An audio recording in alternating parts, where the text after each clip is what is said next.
All right, friends, welcome to the Garden State Esports webinar for March. My name is Chris Aviles. I am president of Garden State Esports.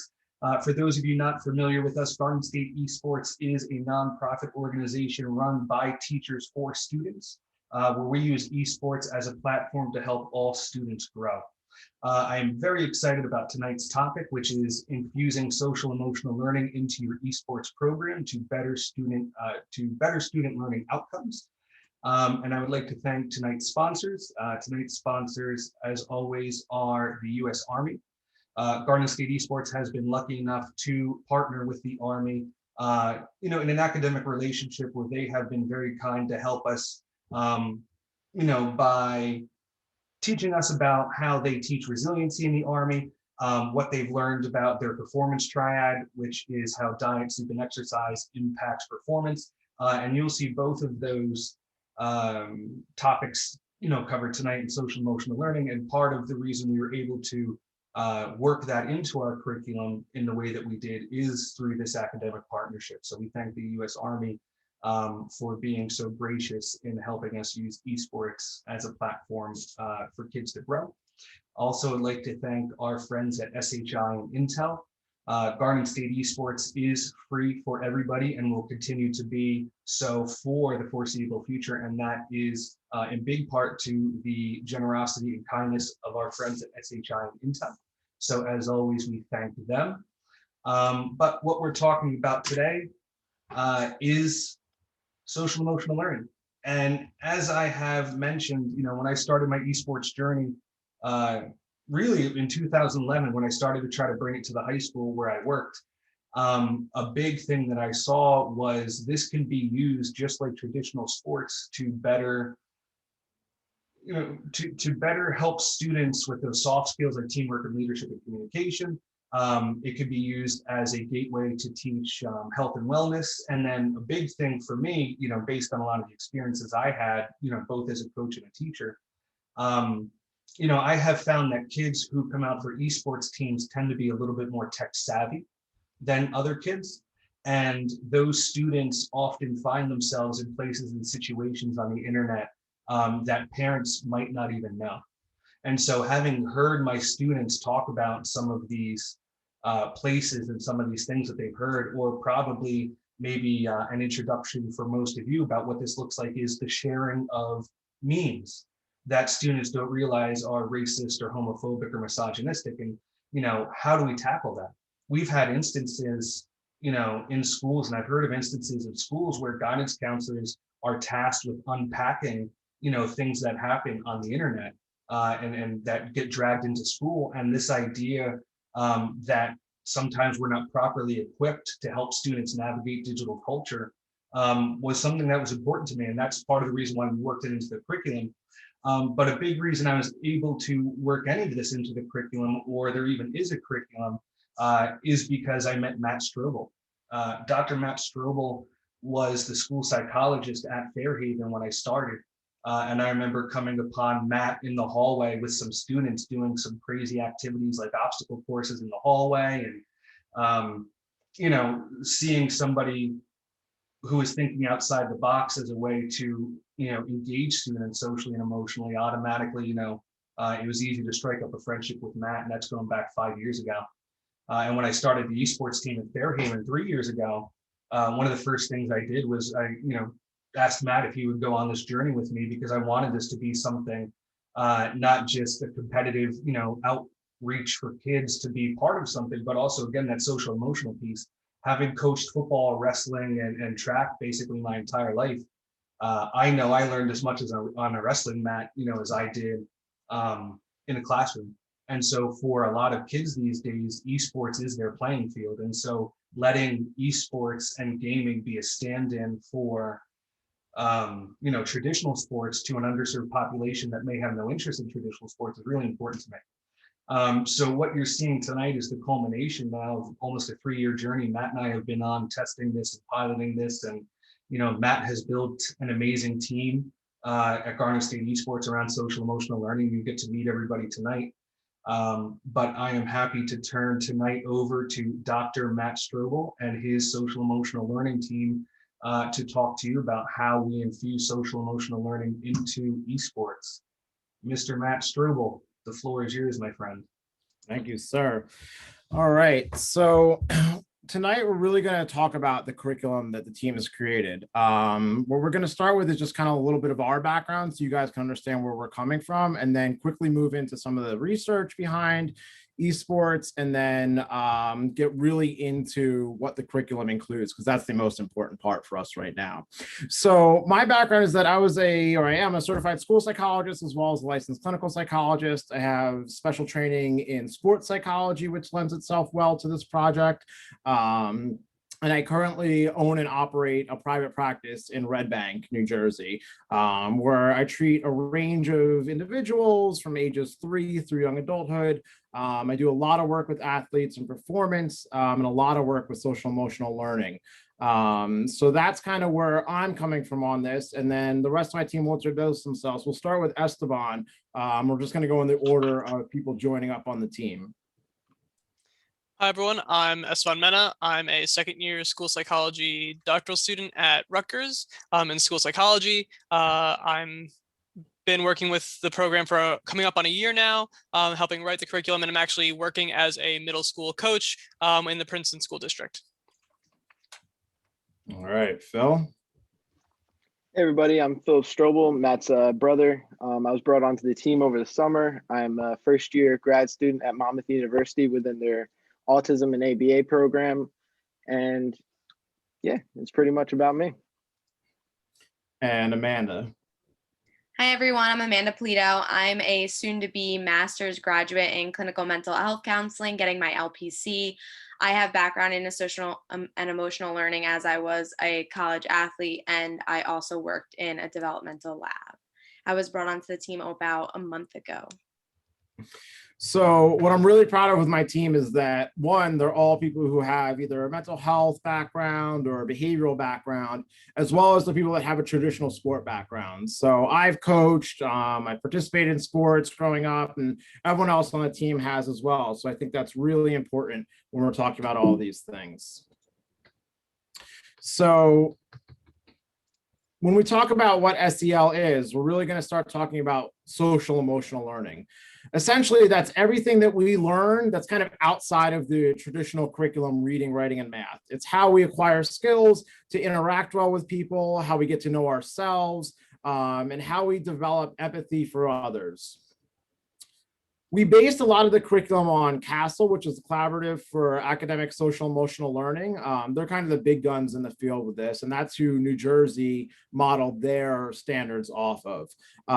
So with our curriculum, we're basing it off of their standards. They break SEL down into these different domains: self-awareness, self-management, social awareness, relationship skills, and responsible decision-making. Under self-awareness, that's really your ability to understand yourself. It's pretty much in the name. That's helping people understand their emotions, what they're going through, who they are as a person, and what they value. Management is being able to manage all the things that you learn about yourself through awareness. So managing your emotions, dealing with stress, how to have self-discipline, goal setting, and working towards being, a good person who can interact well with others. Social awareness is kind of taking that next level and recognizing things in others, such as taking their perspectives, seeing others' strengths and weaknesses, developing empathy and compassion for them, and understanding how those things are important and why they're important. And then that goes into relationship skills, which allow for people to communicate effectively, develop positive relationships, and essentially work well with others. The other part of this is the responsible decision making, which is a lot of kind of what Chris was talking about with things such as like sharing memes that are inappropriate, and kind of knowing these things, helping people to understand that there are some decisions that they make on any given moment and how those decisions impact not only themselves, but also others. So SEL is important for a number of reasons. Again, Chris was kind of speaking a little bit about this earlier. Overall, some of the things that schools really like to hear is that it increases test scores. That's pretty well proven now in the research. There's also declines in students' anxiety and behavior problems and long-term improvements across the board. From the financial standpoint, there was a big study that was done that essentially proved that for every dollar spent on SEL type of learning, there's $11 in return on investment. Essentially, what they kind of found was that if we can put some money in up front, we don't have to pay money down the road to fix problems because we're getting ahead of the problems. It's really taking a proactive approach. The other thing that's really important, and this kind of starts talking about some of our other curriculum with career and technical exploration, 92% of executives say they really want people that have good SEL skills. When you're talking to some major corporations and businesses, they can train people on kind of how to do the job for the most part, but the things that come through SEL are not things that they're all that capable of being able to train people on, and they don't want to have to do it. They want to be able to hire someone that has good decision-making, is self-aware, can self-manage, is socially aware, and has good relationship skills. And what's also really important is that students value this. So in some of these studies, they interviewed high schoolers, when they were about seniors, and said, are you prepared for the real world, essentially, whatever that's going to be once you leave here? And, everyone's like, yeah, we're ready for it. It's going to be great. And then they followed up with them, and people were like, oh, no, we were not ready for that. Like, this is not something that we were going to be okay with. And so, by providing SEL type curriculums, we can help get ahead of that and help prepare people to be more ready for the real world post-graduation, whatever that may be for them. So why SEL and esports? Again, Chris kind of talked a little bit about this before, but what we're finding and some of the research is showing, video games in and of themselves are super engaging, which I think most of the people who are here tonight realize that. I'm preaching to the choir. They allow people to have an active role versus something like just watching television, which is pretty passive. So being able to have an active role and engaging allows for us to incorporate those sorts of skills and strategies into teaching SEL. There's a lot of emotionality with video games. I mean, I work with a ton of kids who game, and the amount of broken controllers I hear about every week from parents seems to be like off the charts. So if we could teach kids some self-regulation skills, for example, on how to deal with getting upset when they don't win or their team doesn't play well, that's going to go huge. And it's also very generalizable to other parts of their life. There is also, kind of this dark side of esports. There can be a toxic culture, which is one of the things we're trying to get ahead of with teaching kids about SEL. Gaming addiction is something that I keep seeing more and more about in a lot of the things that I follow from the mental health world. It's somewhat debatable, I think, what actually is gaming addiction, but it's something that's out there. So helping kids kind of with that decision-making and self-management, figuring out what's appropriate, what's an appropriate amount of time to game? Is it taking over your life? Are you shirking other responsibility? The goal here is that we have to work to actively combat all these negative dark sides, but we can do that, and I think through the curriculum that we've developed and the research that we're doing, we're going to really be able to prove that point. The other thing that's great about esports and where SEL lends itself really well is that esports can be extremely inclusive. So as Chris was saying, a lot of the benefits of being on a team are huge. This study doesn't really include esports because when it was done, esports wasn't such a big thing. But what we can say is being part of a team has a lot of great benefits. So in one of our goals with Garden State Esports is to be able to provide this team all these benefits of being part of a team to kids that wouldn't be on a more traditional team and allow for them to tap into the benefits that they may not get any other way. Video games provide that diverse opportunity for those diverse learners. I was working as a school psychologist for a long time. I would always have kids who wanted to participate on a team, and I try to find a way to work with a coach and help them, but maybe they just weren't all that athletically gifted, or they just didn't have the ability to do that because of, whatever disabilities they had. And a lot of times they ended up kind of being on a team as like a manager. They're carrying equipment or, filling out some paperwork after a match of how kids scored. And it really wasn't all that meaningful. Versus esports, where these same kids can be part of a team. They could be a team captain. They could be killing it out there because of the innate abilities that they have. And some of those things do come from their disability. So we're really turning the disability into a strength in a lot of ways. So now we're going to really get into our actual curriculum, which we've titled the Esports Personal Performance Improvement Curriculum, or EPPIC, as we like to call it. What we're going to do now is kind of run through a very, very quick overview of all of the different parts of it. So the overall curriculum, as I said, is really designed to incorporate SEL best practices, sports psychology, and overall wellness with things like our partnership with the Army and the Two Rivers Wellness and Mindfulness Institute. It's a 5-unit program, and each unit consists of multiple modules, and then each module has multiple lessons. The goal is not for this to be cumbersome, to weigh down practices, to be a burden for coaches. It's really quick and dirty. It's 5 to 15 minutes at the start of practice. While things are booting up and things are working and kids are kind of getting in and settled, this is the great time to provide the lessons. This was something that Chris and I really talked a lot about when we initially designed this. You know, I had designed it as like 10 40-minute lessons, and in trying to implement things, we were like, this is just not going to work. These kids are here to game. They're not going to listen. They don't want this. So we were able to take everything that we had and do some major tweaking and create something that's a lot quicker and provides it in a way that kids are going to respond a lot better to. It's an active experience for almost all the lessons. It's not just someone sitting there talking at kids. They get enough of that in school. This provides them opportunities to really engage with the material.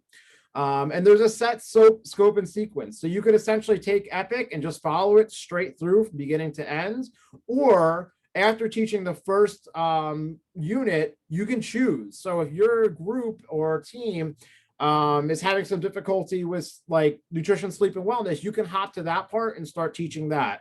Then maybe they're having some trouble with sending, inappropriate means. You can go jump and teach those lessons. So it doesn't have to be taught straight through. It really is a modular approach so that we can capitalize on learning as it presents itself. The other thing that's really neat is that we have a journal with missions that will be used between lessons. So the journal is used during each and every group. Kids will take kind of notes on it. There's like prompts for them to fill in.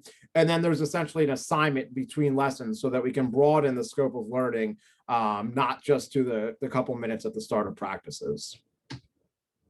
Again, it's based on the CASEL standards. So when you see the curriculum, you'll see these abbreviations, and each lesson aligns with at least one, but usually many of the standards, which is also great if you have to worry about lesson planning or how to sell this to districts or, administrators, because these, again, are the same standards as New Jersey has for social emotional learning.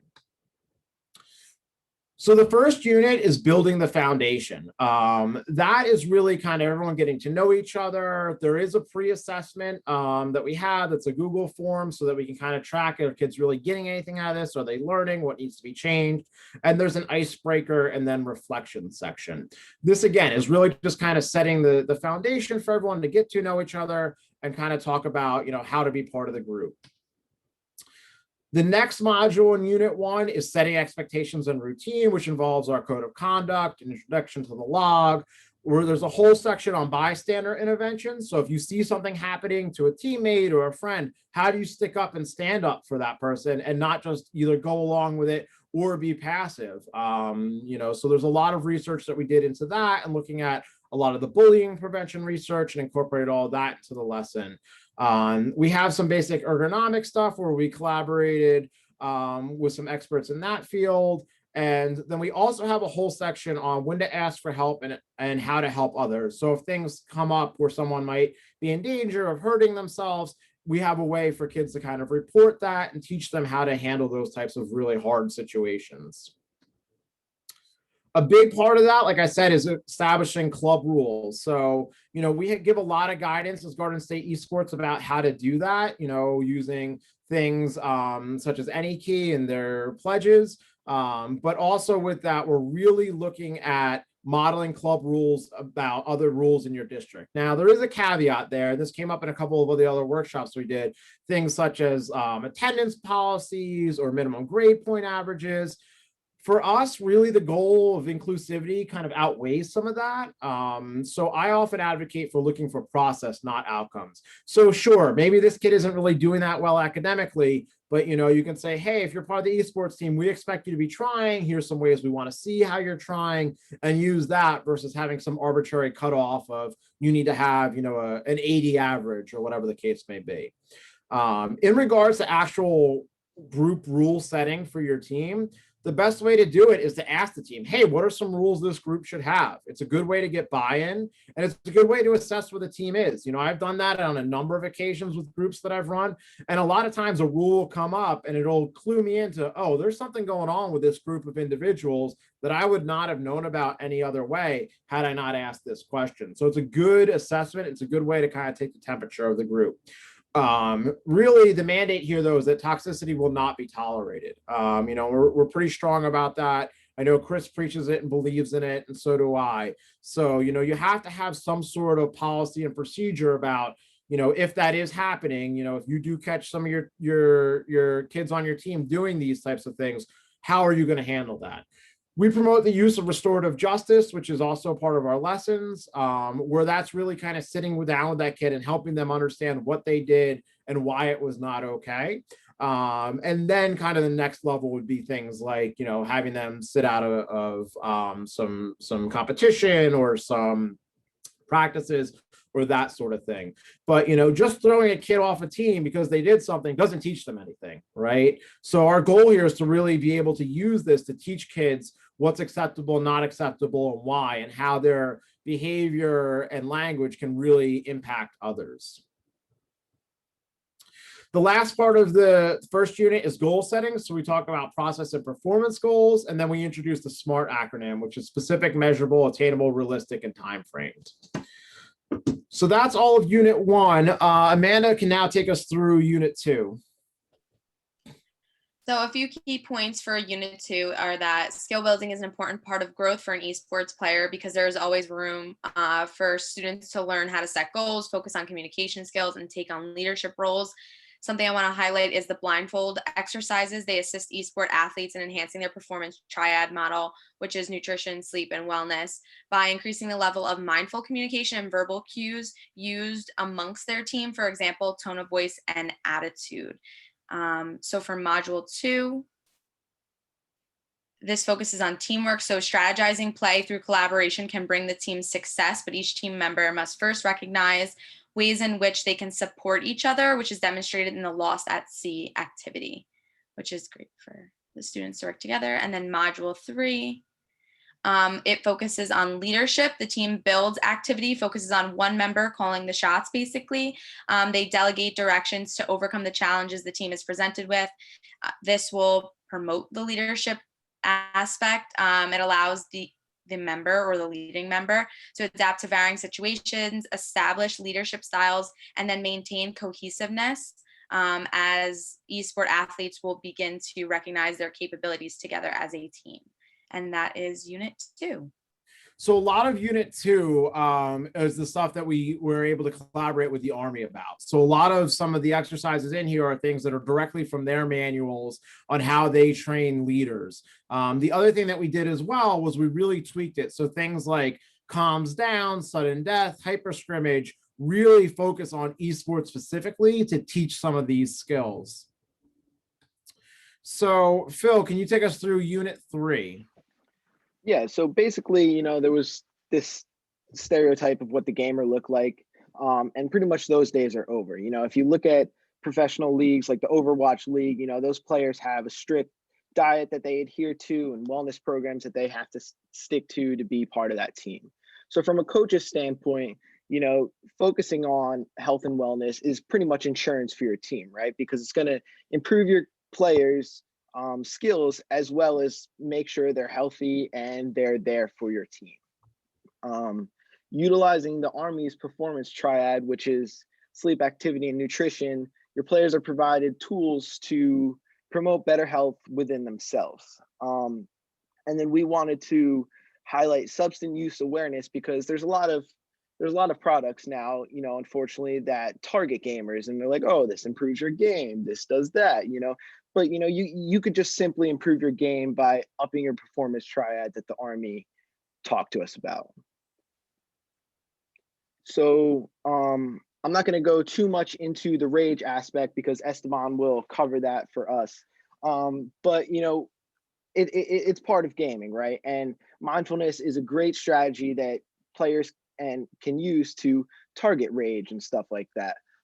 So collaborating with the Two Rivers Mindfulness Institute, we targeted a few mindfulness techniques that we thought would benefit them not only as an individual, but benefit them within gaming, because these are mindfulness activities that, it doesn't take too much, and you could do it within game, when you're having a bad game, and to calm yourself down. So for example, within the letting go of negative thoughts, we also made these lessons make sense to the kids. So we related letting go of negative thoughts to, for those of us that are familiar with Overwatch, Soldier 76 and his heavy pulse rifle. And within his heavy pulse rifle, he has helix rockets that he launches out, and helix rockets do a lot of damage. So we pretty much took those negative thoughts and compared it to these helix rockets and launching them out of Soldier 76's pulse rifle to make it just to make it interesting for the kids, and it's not just this mindfulness activity within itself. So, the other thing that's really cool about the mindfulness thing, we based a lot of this off of what Olympic athletes are using. So there's been a whole studies being done with more than just Olympic athletes, with pretty much all major sports at this point. A lot of them have mindfulness coaches that instruct the team or individual players. And by being able to collaborate with some experts in this field, we were able to kind of bridge that, like Phil was saying, into really being about esports and not just kind of rebranding stuff that's already out there. It's very much customized to the players. So Esteban, can you take us through navigating digital culture? Definitely. So navigating digital culture, I think, is really important for kids in middle school and especially high school. Matt's touched on how it's kind of the double-edged sword of the video gaming community. You can really build great relationships through video gaming, but there are some dark sides of the web that aren't necessarily the best for kids, and we need to make sure that they're aware of their role and things in that. And so that's why we have lessons here on how to identify hate speech, whether that be covertly through memes and things like that. But also my personal best lesson from this is the communications and dialogues on personal experiences with hate speech. I think it's really important for the kids to see how it's affected them and the others around them, to kind of make it real for them, especially if you come from a district that may not have as much diversity within it, to have those conversations, bring it to light, let them work through and discuss it. Because kids may hide those things from their friends, but if you have the time to have the discussion on it, it can really be impactful for them. So that's all for hate speech there. And then the dealing with rage. Yep, there we are. So secondly, as Phil touched on before, while you're playing video games, you're bound to get frustrated or mad. It's just part of the game. So we really wanted to work on adapting the mindfulness skills that we touched on earlier to deal with some of those in-game feelings that you might have. And the research that shows that while elevated emotions can give some benefit to your playing, that once you reach a certain threshold, that if it goes too far and you start to suffer. So we really start to hit on that and focus on things like finding a balance of where that elevation level needs to be in your emotions, and positive self-talk to bring yourself back down from that rage into a comfortable level. And back to Captain Matt for the next section. Thanks.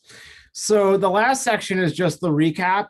So essentially what we did here was we took each one of the prior sections and just did one or two revision lessons of it. So you can kind of review lessons rather. So you can kind of just look at everything again, get one more chance to review everything. There's also the post assessment, and then there's a finale. There's essentially a graduation ceremony because this is a lot. This is a lot for kids to learn about and go through. It's about 80 lessons, all said and done if you do the entire curriculum. So, we really thought it was important for kids to get some sort of like certificate at the end, or some sort of acknowledgement at least that they went through it. So that's what really that finale part is. The other takeaway here is that EPPIC log. So that's something that they can always have with them. They can always review and go back to. And, as you have kids who are on the team for multiple years, There's ways that we're going to incorporate being able to use that log and have them help teach some of the lessons, as well as it won't just be boring because they can kind of go through it again and it'll be mixed up a little bit.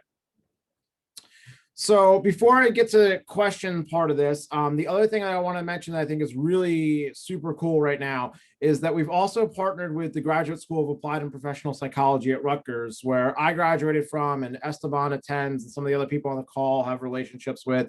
And right now we're working on creating a research study of this. So if anyone has schools that are interested in being part of that, you can certainly reach out to me directly and we can talk about what that would entail. But we're really looking to kind of look at EPPIC as a product and how it can help promote SEL and help get kids involved with esports and reach kids who may otherwise kind of fall through the cracks. So we're working with Dr. Economo there, who's the head of sports psychology for all of Rutgers, and also kind of oversees the whole sports psych program for GAZAP. So that'll be really great. And we have a couple other things in the work as well. We've been in talks with Castle, as I mentioned. We've been in talks with SEL for New Jersey. And we have a lot of people who are interested. A lot of this is so new that people don't know what it is. So that's coming into play a little bit. But as it develops, my team is here for everybody. So if you have questions as you're thinking about implementing things, or you need help figuring out how to teach a lesson, certainly reach out, and we're here to help you.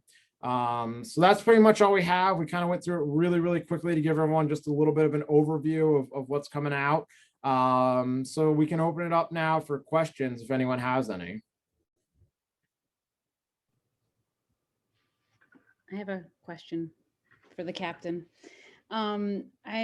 So my role on the team, doing this, right? Like, do I have to be at every practice, all practice? I know that you said maybe 5 to 15 minutes in the beginning, but then I was also reading the chat and it was saying really implemented throughout. And I don't know, I'm not the main coach and I don't know that I'm going to be able to be there all the time for everything, right? But of course I want to be supportive and be able to help them implement it. So how do you kind of see that playing out in a case like ours? So yeah, I mean, ideally you're there for everything because you're great, but you don't have to be. So the actual lessons, like I said, are about 5 to 15 minutes. So I think if you're there to help co-lead those lessons and present that, that's all well and good. You kind of have a unique role because you're not like the main coach. You're just kind of helping out from like the school psych perspective. So really the commitment would be that you're at every practice for that 5 to 15 minutes. If you can't make the practice, the other coach could certainly teach the lesson. So the way we designed it is to be as user-friendly as possible. Once you guys get the curriculum, you'll see it's basically like SEL for dummies. You can pick it up and it literally has coach says, and then it's in italics for what you can say. You certainly don't have to do it exactly like that, but we wanted to make it as user-friendly as possible. So for people that don't have an SEL background or just are unsure of what to say, you don't have to worry about it. Your lesson plan is already written. You literally pick it up and go, don't read coach says, but start at the italics part and say that. The other part is that because the lessons are so short in duration, but high in frequency, a lot of the lessons are like teach the skill and then review the skill in the next lesson. So, if you're not able to attend every practice, you might try and be there for where you're teaching the skill, but then you can almost skip like every other so that then the coach, when they're doing the review and the check-in on what was taught, they can handle that part probably without as much assistance. Can I ask one more question? Sure. So I think this is geared towards middle school and high school, right? So at the high school level, do you suggest like mixing any or moving a little faster, or do you think it's good to go sort of, or do we have to play that out? Yeah, I think that it really depends on your team and how frequently you're practicing, how long your practices are. I know in speaking with Chris and getting feedback from other coaches, kids aren't coming to esports to get SEL lessons, right? That's the reality of the situation. So, if the lesson is too long and you're kind of combining things, I think you start to lose kids. I think you certainly could. Like I said, when I originally designed it, it was more that traditional SEL 30 to 40 minute group lesson. So you could do it that way. It would come at a cost, though. I think that kids aren't going to be quite as engaged, and you have to figure out what you're losing in practice time in order to do that. So, you have to kind of weigh out the cost and benefits of doing it that way.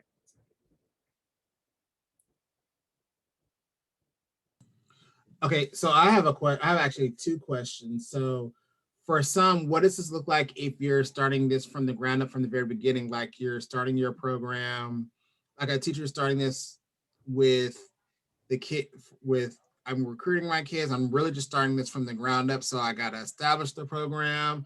I got to figure out who my players are going to be. I got to figure out, all I got to do everything from the bottom up. How does all of that come into play?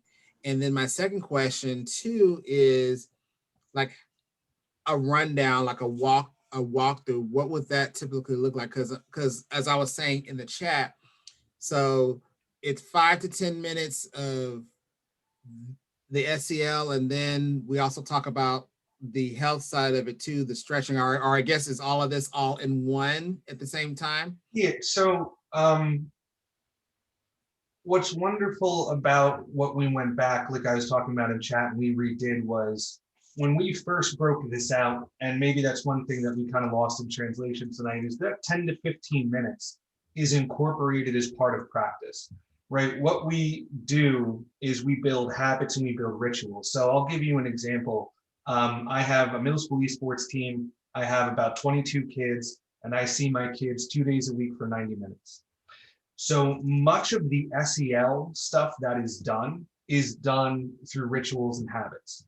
My practice starts every practice, really even before practice starts, right?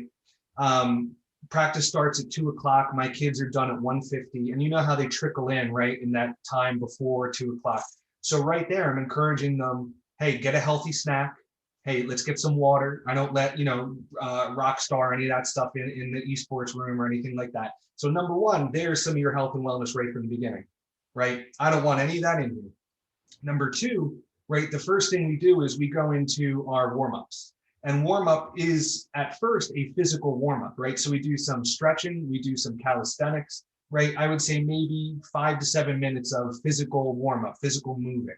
So that right then and there, at the beginning, right, we explain, because my kids are shocked when we do a few push-ups, in our first practice. And I explain the benefits of moving and getting the blood circulating and how that increases focus and stuff like that.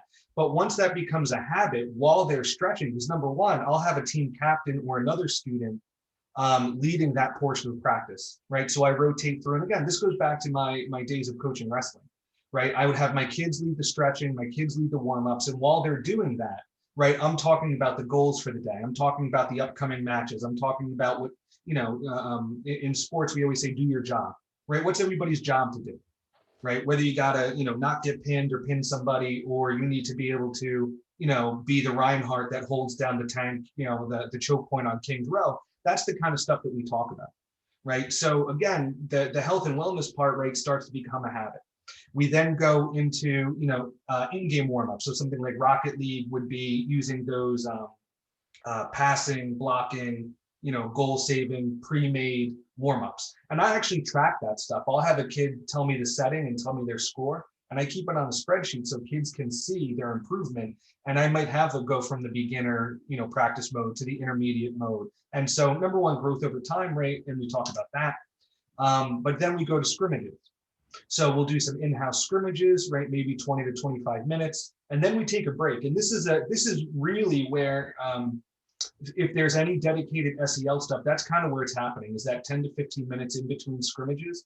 We take a break, we take a breather, we get a sip of water, right? I might call the team over, and maybe one practice, we're just going to watch the film of the scrimmage, or we're going to watch the film of the last match. Or maybe, if we want to talk about something more serious, that's when Dr. Estivo comes in, or somebody like Matt would come in, if I have somebody like that on my team, to do a more serious conversation about, hate speech, for instance, or something like that, right? Because, I'm not a school psychologist. I don't have a background in this kind of stuff. So part of this is kind of knowing when to defer to somebody to do some of that more serious work. But other times it might be a fun activity, like Amanda mentioned, like the blindfold activity, right? All right, guys, hey, 15 minutes, here's what we're going to do. We're going to blindfold, try to accomplish this task in the real world, but then we're going to play our next scrimmage totally blindfolded.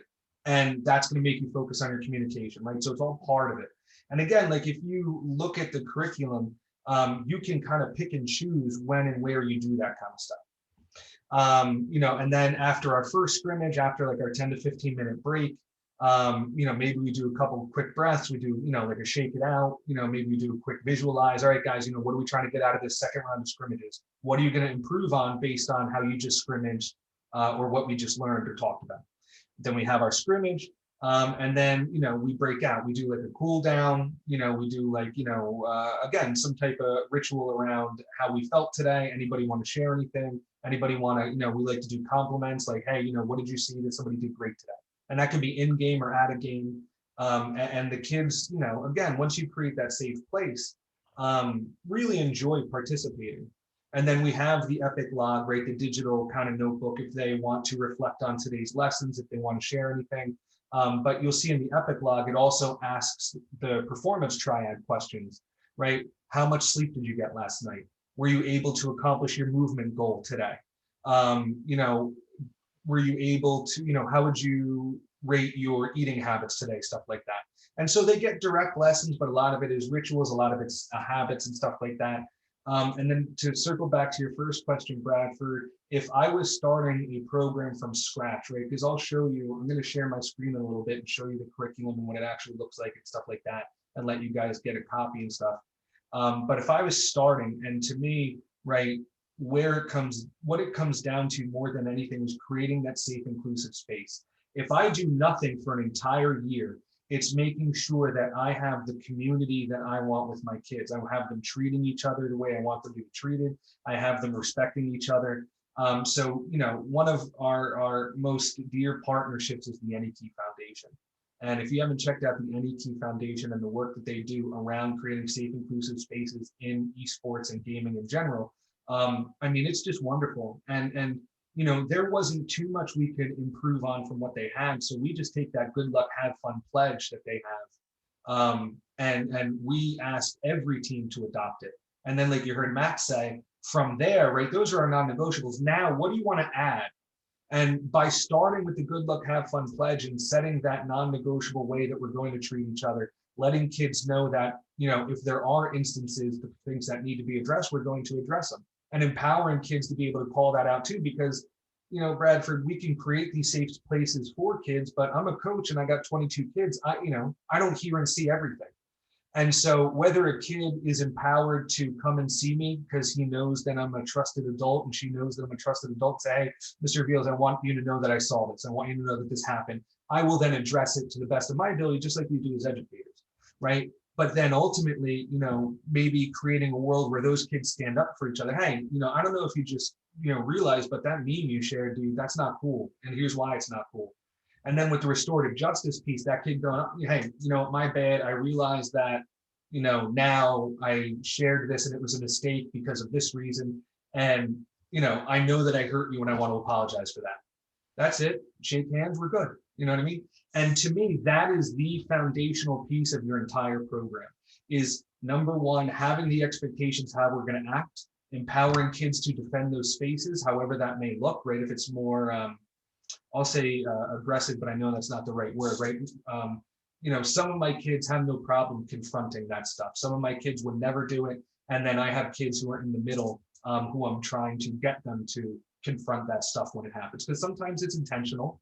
Because kids, sometimes do silly things. So a lot of times it's unintentional, but calling it out no matter what is important, especially at the middle school level where I'm at. A lot of these kids are sharing things that they don't even know what they're saying. And so when somebody makes a mistake, how do we make it right? And to me, that is the foundation of an esports program, because that's also the foundation for me as a football coach, as a wrestling coach. More than anything, I don't care if my kids win state championships in wrestling and football and Rocket League. I want them to leave better people than when they came in, and when they go out into the world, they're only doing good things. So if I was going to start anywhere, if I was going to focus on anything, if I was going to really use the curriculum to pull out what I think overall is the key piece, is creating that safe, inclusive space and letting kids know why that's important, empowering them to defend that space. And then ultimately, when somebody screws up, getting them to realize that there is a way to make it right. And again, like Matt said, I very rarely ever kick kids off my team, right? If a kid even shows any interest in learning and coming around, I'll keep him. He may not play, he may sit on the bench, he may have to earn his spot back or may never play again. But if I can keep that kid with, you know, esports coaches, you guys are trusted adults, you guys are role models. So keeping that kid around in some capacity is good for that kid. And so as long as I could do something like that, to me, Bradford, that's what you build a program around. And that's, to me, what a successful esports program is about. And so I think if you tackle it from that angle and you look at the curriculum as you're getting started, you know, Matt had said it is both modular in that you can follow it straight through. Or if you have some instance tomorrow in practice where some kid shares, you know, a ridiculous meme, you jump right to that lesson as a coach, you kind of read it, you get a vision for how you're going to handle it, and then you go. Because I remember the first time one of my kids shared a racist meme. I was stunned, right? And I eventually addressed it, but I didn't address it in the moment because I just wasn't sure the right way to do it. And I actually went and reached out to Matt. I said, Matt, you know, this kid shared this picture. I know it's racist. I don't know if he knows it's racist. I don't want to, you know, jump all over the kid until I know what he understood about it. And that's where that whole lesson comes from, was my experience in trying to get this kid to understand what he did, why it was wrong, and then making it right to the team by acknowledging that they hurt them and why he hurt them. So that's kind of hopefully an answer, Mr. Bradford. You did answer my question, and actually I strategically asked that question on purpose because I know you're going to record this and I needed it for my teachers. I love it. But, the Reverend is master. But I actually also needed it for myself too, kid. And I don't know you, and I'm sorry if I mispronounced your name, Dr. Restevo. Restevo, is that how you say your name? I'm sorry, but I was listening to one key thing that you were saying, that you weren't going to be there. And I'm assuming that you're probably in the position like I am, because I'm a district coordinator. And so I have teachers who are kind of under me. So I support at the district level. So I'm basically feeding this information to them. We're talking it through, probably doing some professional development. And so I kind of back away and say, you know, I'll pop in, or we'll talk about, you know, the program and how things are going and whatnot. But everything is pretty much on you guys to kind of run it. And we talk about what's working, what's not working. And everything that you're saying, Chris, is on point. And it reminds me of just going back to, you know, the first day of school and establishing routines and what works and what doesn't work and what you're going to have to kind of tweak here and there, and deciding for my own teachers, like, you have 90 minutes. What if my teachers don't have 90 minutes? What if all they can do is 30 minutes for once a week? What does that look like? Can we only can hit SEL for like 4 minutes? And I'm just being real. Right. What does that look like to hit SEL for 4 minutes for one day out of the week? So that's why I strategically asked those questions, because when you show this video again, and those are the conversations that I will have to have with my team teachers to say, okay, well, we want to implement this. What does this look like? So I'm glad you answered it that way, because, you know, we've had our side conversations and about structure and whatnot. So yeah, I'll tell you, it really is about, number one, not thinking about SEL as like being 4 minutes. It's SEL is integrated as a habit and ritual throughout all of practice. And then number two, to me, what is the most important thing, what you build the foundation of an esports team on, is the safe, inclusive spaces, defending those spaces. And then when it's somebody breaks the rules of the space, that they know how to make it right. And you know what you'll realize, Bradford, dude, everything else will fall into place in your program, how you practice, the equipment, whether or not you're winning, that kind of stuff, if that is in place, right? Because that's how a team comes together. They learn to trust each other. They rely on each other. You know, you're going to find kids who are coming into school more because they don't want to let their teammates down. Again, all the stuff that we've seen in traditional sports, esports is a direct substitution for a traditional sport, where, you know, I would rather have died than have missed a wrestling match or a football game. You know what I mean? And you're going to see some kids who take it that seriously, and they want to be there because they know that they're part of something, that sense of belonging. And that all comes from creating, right, that space where they're respected, they're appreciated, and they are, somebody who contributes. And to me, that, if nothing else, is the foundation of what EPPIC really is all about. Yeah, just to kind of add on that really quickly, I think you guys covered most of it, obviously. But in creating EPPIC, the goal was not to create another curriculum that's going to, get shoved down teachers' throats and be like, this is how you do SEL for esports. It's got to be this way, and it's got to be X amount of minutes, this many times a week, and unless you do it this way, it's all trash. No, that's really not what this is about.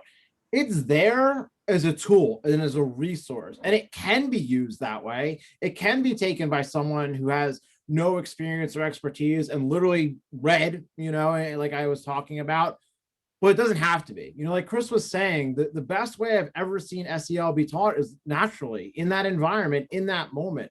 I've had coaches and I've coached, and I know that, the people that I learned the best from were the ones who weren't like reading from a script and like, oh, I got to teach you this because someone told me I have to teach it to you. It was really just organic and part of what we were doing, like Chris was saying.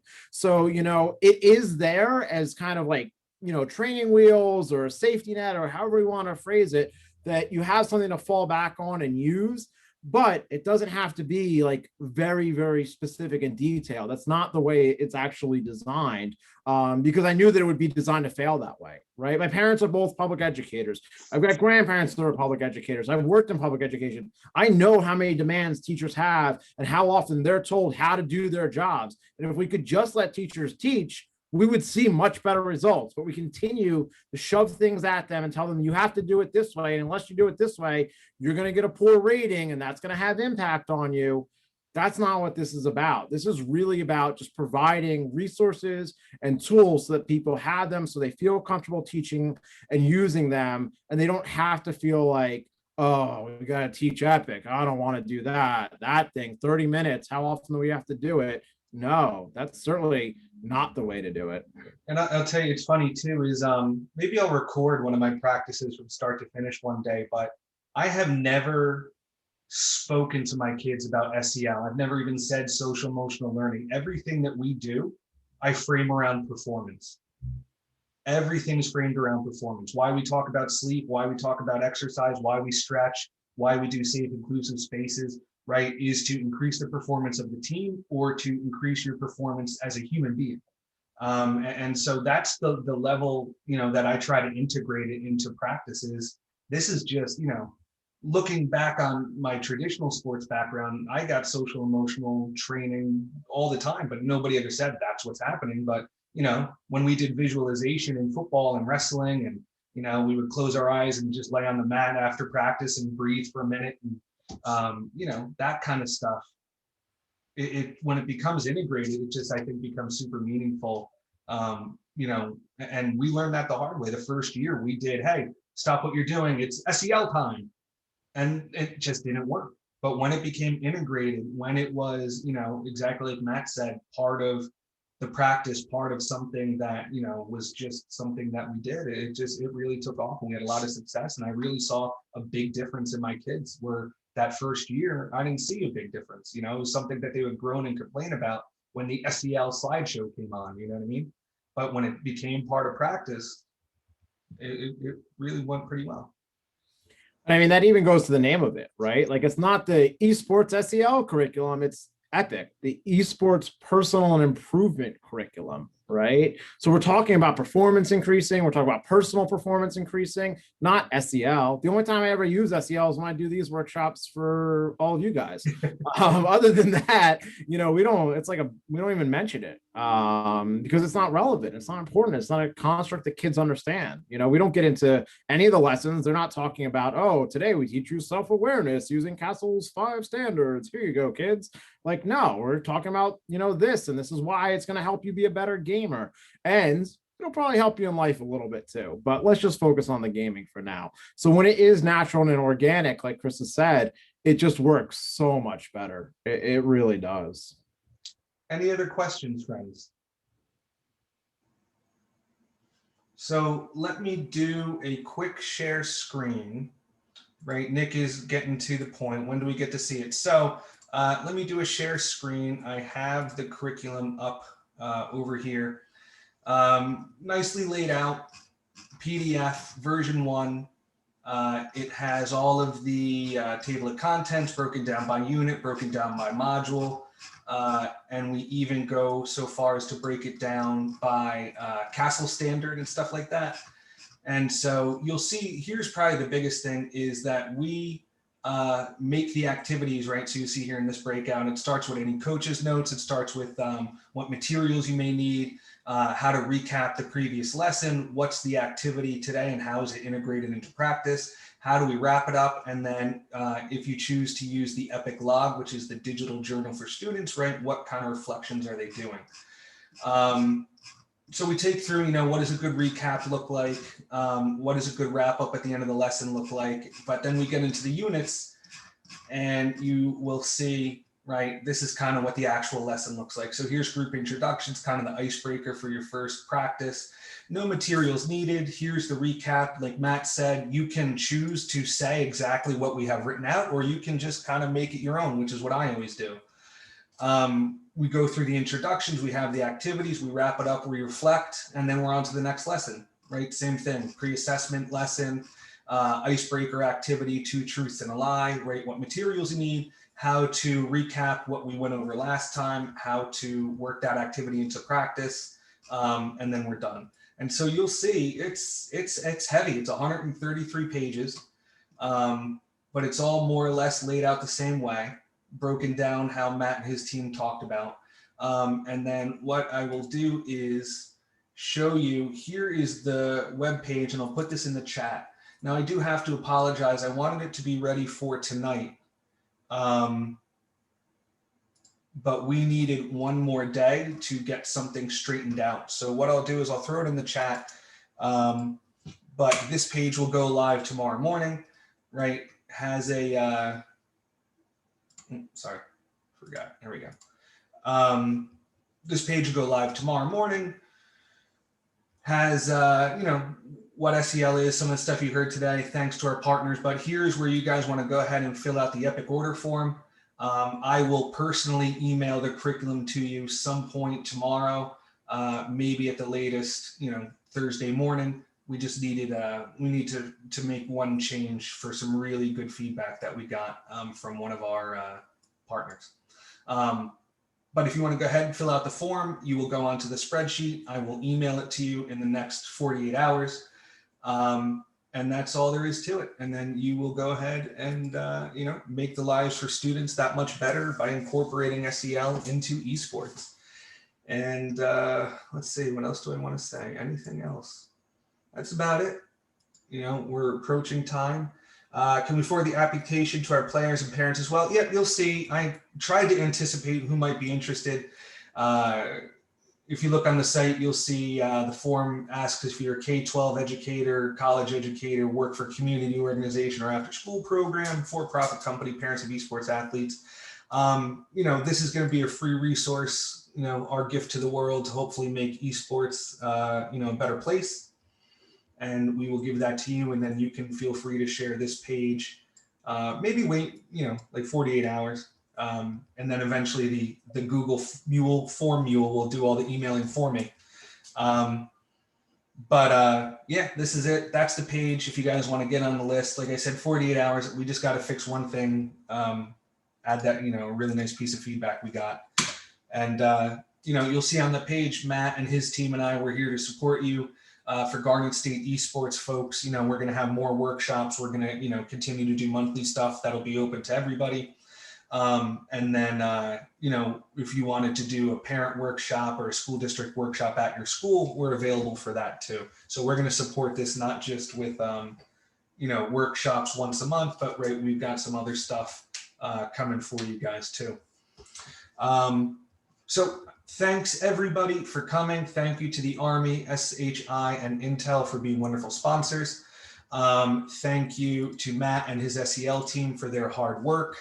What else did I want to say? I think that's it, guys. Hopefully you're excited as I am for this to make it out into the real world. And good luck. Let me go ahead and stop my recording.